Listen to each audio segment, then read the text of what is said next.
Americans, top earners, start at $440,000 a year. If you make $440,000 a year in here, you are the 1% earners in America, one of the richest countries in the world.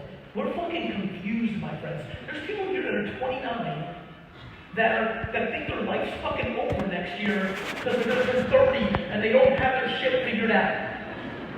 There's fucking 88-year-olds running around Jersey that haven't fucking figured out their life. I don't know what miraculous situation of my parents having sex at the right moment, me being born in the Soviet Union, me growing up in Edison and working in a liquor store in Springfield, but I'm telling you right now, whatever those dynamics were, I sit here back home with an amazing amount of gratitude to my perspective. Forget about anything else I've got going on. I'm trying to spend the rest of my life to articulate my perspective so that you can debate it against yours. I'm not trying to have you have my perspective. I don't think I'm right. I don't think I'm right. I don't think I've earned the ability to tell anybody anything. I think if I disappear tomorrow on some tragic accident, I trend on Twitter for a half a day, and then everybody moves on with their lives. Like, I get it, but I'm telling you, if you're fucking here today, please hear me. I can give you every tactic on LinkedIn and TikTok and Facebook and email and text. I can give it to you. You keep watching listen, you want to have business success? Watch what I do for the rest of my life publicly, copy it verbatim, but then put in your shit in it, and I promise you, you'll be successful. Because I'm fucking really good at my shit.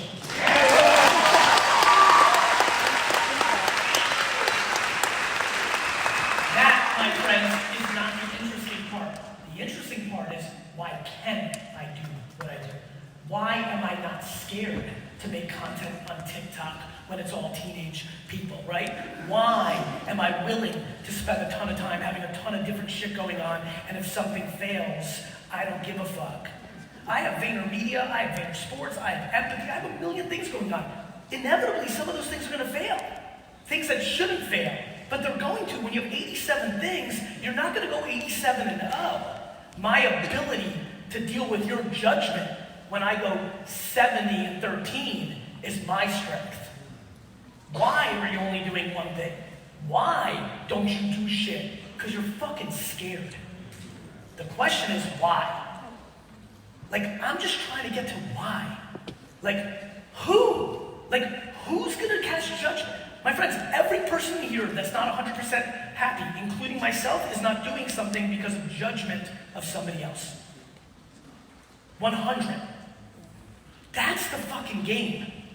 More importantly, how do you start chipping away in a world where you were parented or your environment made you that way? How do you responsibility and almost the way I feel I live? I have figured out over the last decade or two, really actually half decade to a decade, I have gift for gab. Same reason I can sell, same reason, I'm a good storyteller, so I'm gonna give you stories. Why do I put out those analogies, those clips saying the same shit? Because there's only 15 truths. I just have to say them a million different ways to catch you at the right time, with the right slang, on the right platform, at the right moment.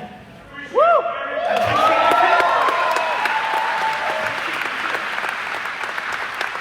That's what leads me to stories like, you know how in high school you were worried about your zit? And fuck, I used to be scared as shit when I had zit. I was like, fuck, I don't want to go to fucking school.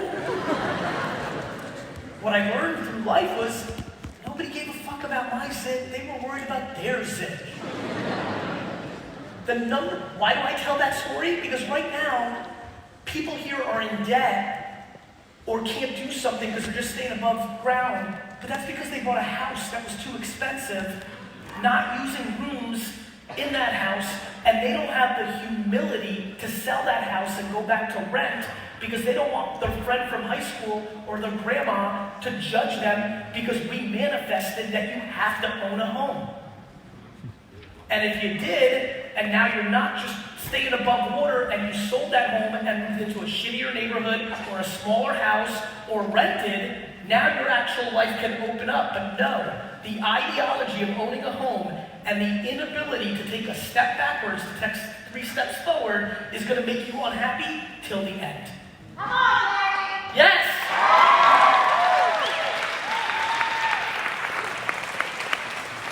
From the extreme of getting somebody in here this evening to go home and sell their fucking house, to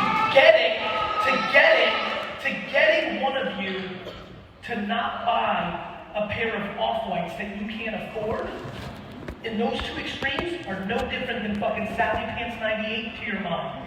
This is a game of the edges. This is a game of the edges. Everybody's focused in the middle. 90%, 95%, 99% of the shit you think about and you consume is in the middle, so you don't pay attention to the edges. This is a fucking game of the edges. Woo! Once you get your relationship down with the 7 fucking people that matter the most in your life, and actually get to the place of saying, I love you, but fuck you. And once you get to that same relationship over here, which is super simple, I'm not sure I even know you, and fuck you.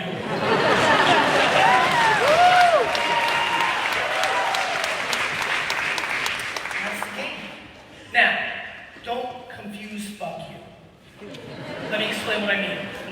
I roll with empathy and compassion and sympathy. This isn't fuck you for hate. This is I'm not willing to live my life under your judgment of what life is. Because eventually, let me tell you the biggest mistake people make that I've observed through the millions of interactions over the last decade that I consume. There are people right now that are living their life still in their 40s and 50s based on the opinion of their parents. They think they're doing the right thing because they fucking actually love their parents. I get it. I love my parents so uncomfortably much, it scares me.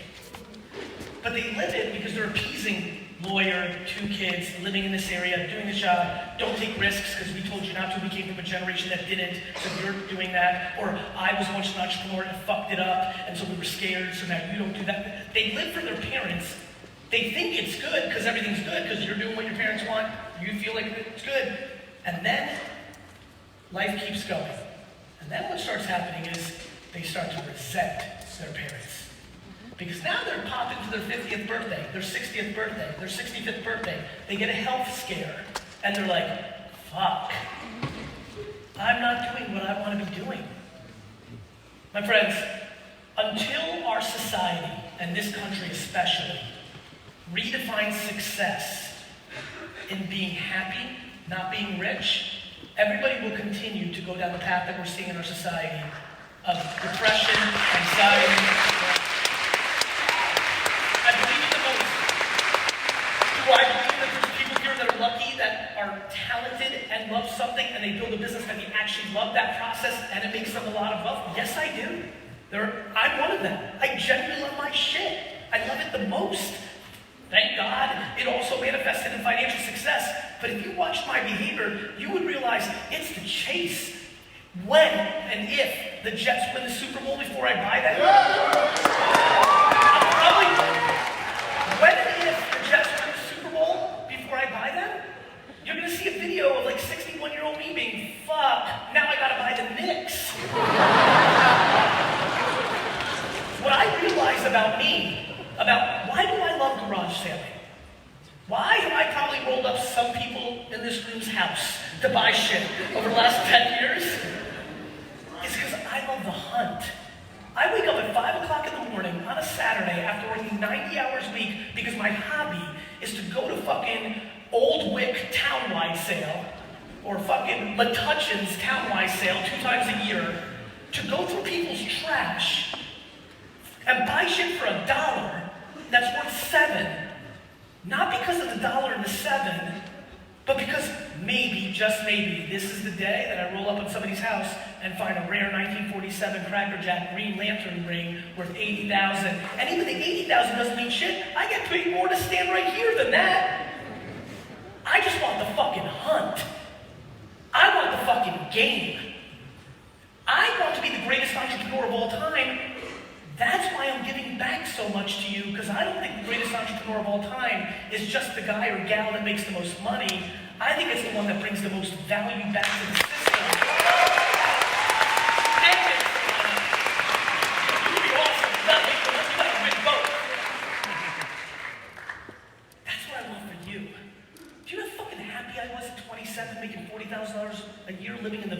Springfield Avenue, 20 minutes from here, fucking working 15 hours a day, 7 fucking days a week, building a business that wasn't even mine. Happy as fuck. While my friends were flossing, rolling up to my store in their BMWs that they couldn't afford, clowning behind my back that I was carrying out their case of champagne, I was fucking plotting.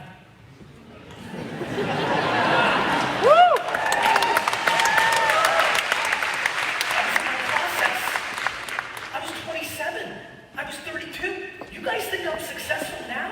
I'm 43, motherfucker. I haven't even fucking started.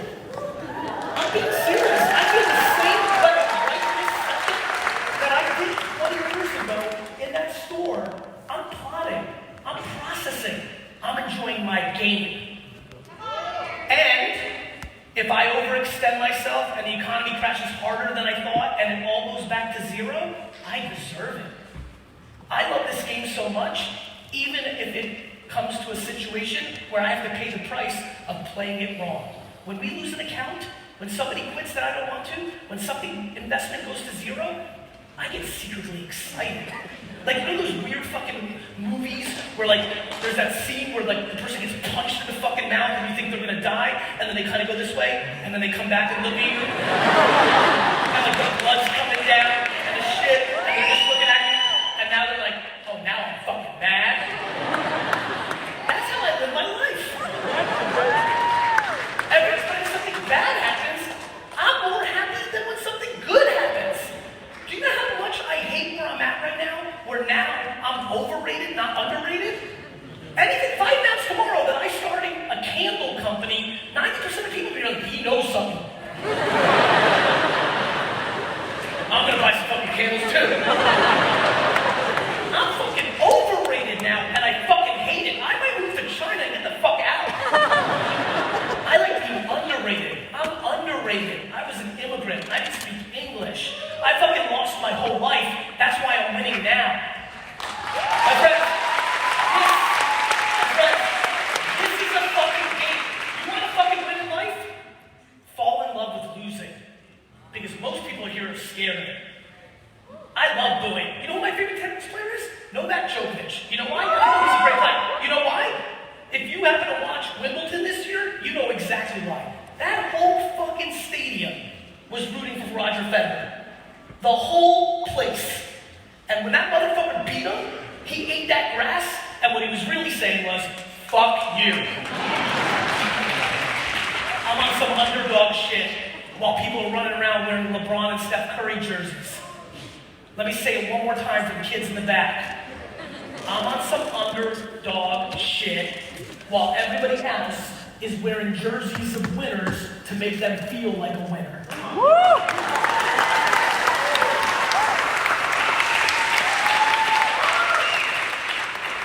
The number one unlock to happiness in this room is to go out there after this talk and get naked about your vulnerabilities, what you suck at, take a step back, go humble. This is about losing in humility at the forefront, and nobody's talking about it. Every single other person talking is talking about fake it till you make it, winning at all costs, look the part before you are. It is that shit, my man. People out here fucking bullshit. There's people out here acting like they're entrepreneurs and their mommy and daddy are paying for the company. You ain't winning. You're fucking losing in a way that you can't imagine. Let me tell you about the world I'm living. I'm watching people out here trying to trick losers. I'm trying to win with winners. Let me explain. When your mom and dad are subsidizing your business, but you're not telling anybody because you want to look like you're winning, you're losing because you're building insecurity. You're not winning. The only person you're tricking is other fucking losers. My friends, this is real talk. I'm coming here Jersey because I'm fucking from here and I want people to be happy. Please, I need this. Especially up there. What's up?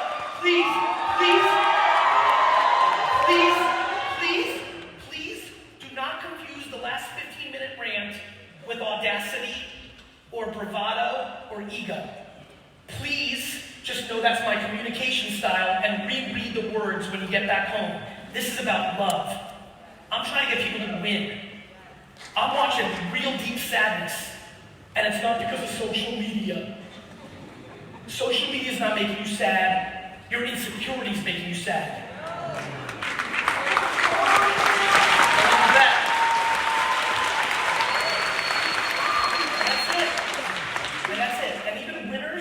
Overextend themselves, raising too much capital to take it to the next step, and then they get caught. Because even with the winning, they still haven't closed the insecurities. It's about insecurity. How did it get there? How did it get there? And I'm just trying to really put pressure on this conversation. I really am. Here's a store. That's a guy who's exclusive. Listen to me. I'm fucking mixing up Russian and English. Listen to me. Listen, my friends, I'm serious. This is super important to me. Like, you know, it's funny, when I'm in a zone like this, and it felt good all day, I knew this was gonna go well. When I'm in a zone like this, it's like, it's hard for me to get excited to give you the tactics. You know, it's hard for me to tell you, like, how to use Instagram stories, or why LinkedIn Organic's on fire, or how you have to get over yourself and start a TikTok account. It's the only place that you can get to 500,000 followers for free, quick, for no reason, on some luck shit by one viral video. It's hard for me to get going on that shit. It's hard for me to get you to understand that if you literally text every person in your phone right now and ask for help and have the humility to show that vulnerability, good shit can happen. It's hard for me to give you those things because you won't do them if you don't address the shit I started this talk with. And the reason I'm talking that, my man, is because I've been doing this for a minute. The reason I'm showing you guys videos of 2009, bad haircut, fat me, is because that dude was saying the same shit I'm saying right now. There was less eyes on me, but it's been the same shit. And it's always gonna be the same shit. There's no hack. There's no passive income.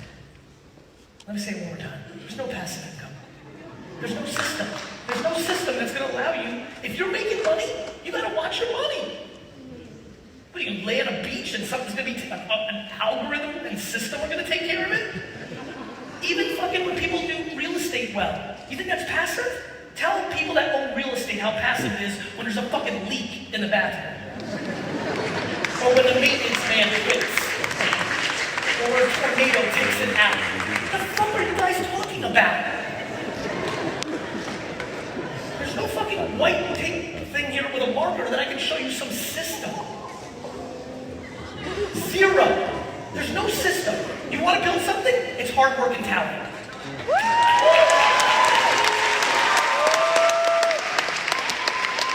Hard work and talent. And by the way, everybody's got talent. Some kind.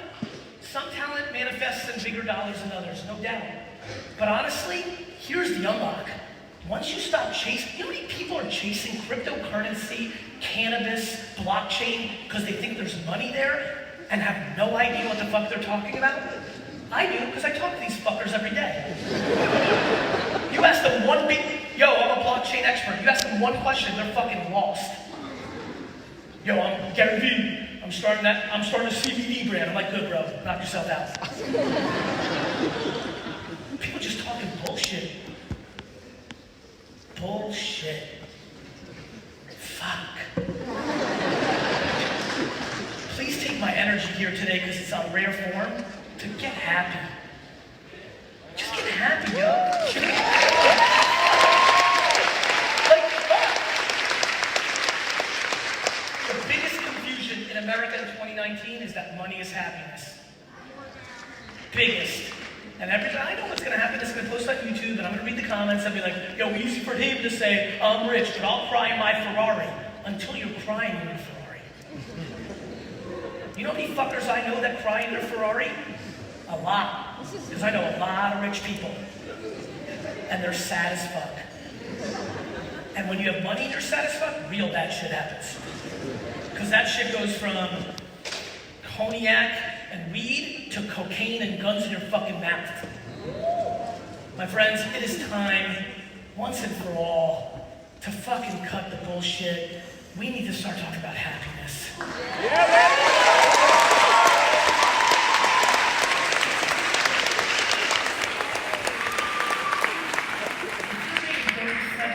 Here in this room as a teacher, but you came here to figure out what business can get you $1 million a year, but you fucking skip home whistling out of happiness because you're impacting young people's lives.